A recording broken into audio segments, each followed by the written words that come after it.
जी अस्सलाम वालेकुम बाबा जी। वेख लो जी चांद रात साडा शहर कोटाबाद।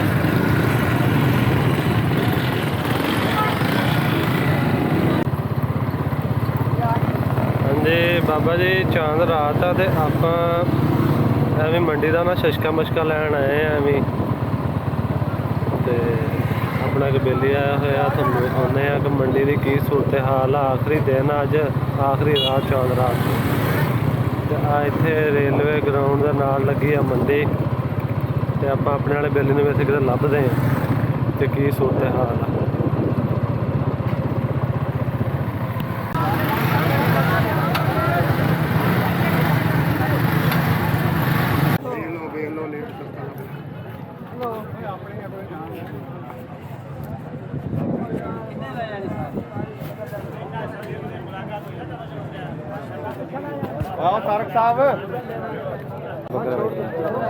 सारा देख लो बकरा बहुत खड़ा वा तो खरीददार कोई नहीं है, व्यापारी है।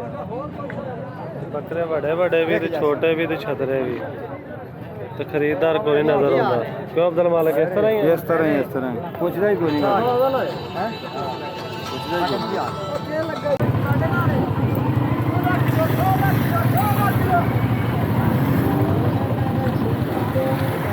बाबा जी आप जा रहे हैं जी वापस।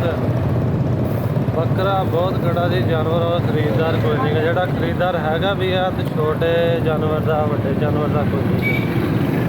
तो व्यापारियों के भी साह अटके हुए हैं क्योंकि जो टाइम ही नहीं रह गया, 7-8 घंटे रह गया सुभाई का। बड़े परेशान हो भी बेचारे इतने खरीददार भी कोई नहीं का जी। चेक कर लो जी चांद रात साढ़े शहर दियां रौनक।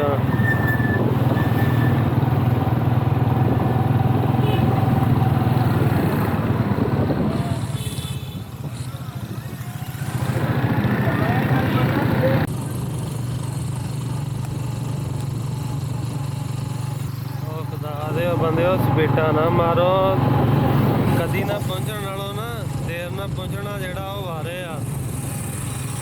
हुणे मैं देखता साढ़े एक्सीडेंट होया तो एक रगड़ा शगड़ा लगी है, बेचारे बच गए। मोटरसाइकिल वाले भरा स्पीड ना मारो, मेहरबानी कदी ना पहुंचने वालों देर ना पहुंचना मारे आ, आस्ता चलो।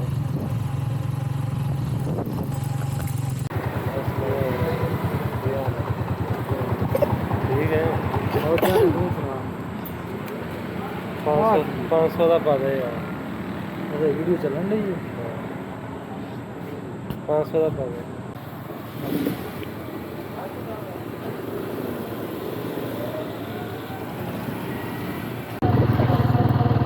हाँ जी बाबा जी आप जा रहे जी घर नूं वापसी। अपना पिंड भी जोड़ा ना शहर तो कोई ज़्यादा दूर नहीं है, शहर के ही समझ लो। तो बाबा जी बकरियां के हालात बड़े ही मंदे आ, खरीददार कोई नहीं गा तो जानवर बहुत खड़ा।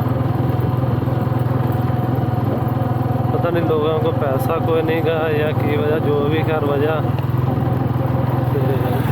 हालात मंदे ही है। आप भी छोटा जहा ग्राउंड जी कढ़ के तो शहरों आ गए चस्का मस्का लैके जानवरों के किन्ने के जानवर खड़े हैं तो किन्ना का खरीददार तो की सूरत हाल है।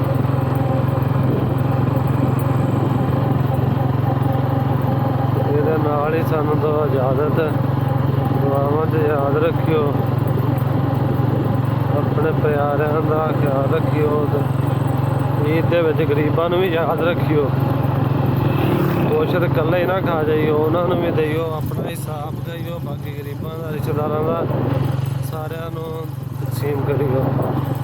ये सानू तो इजाजत, अल्लाह हाफिज़।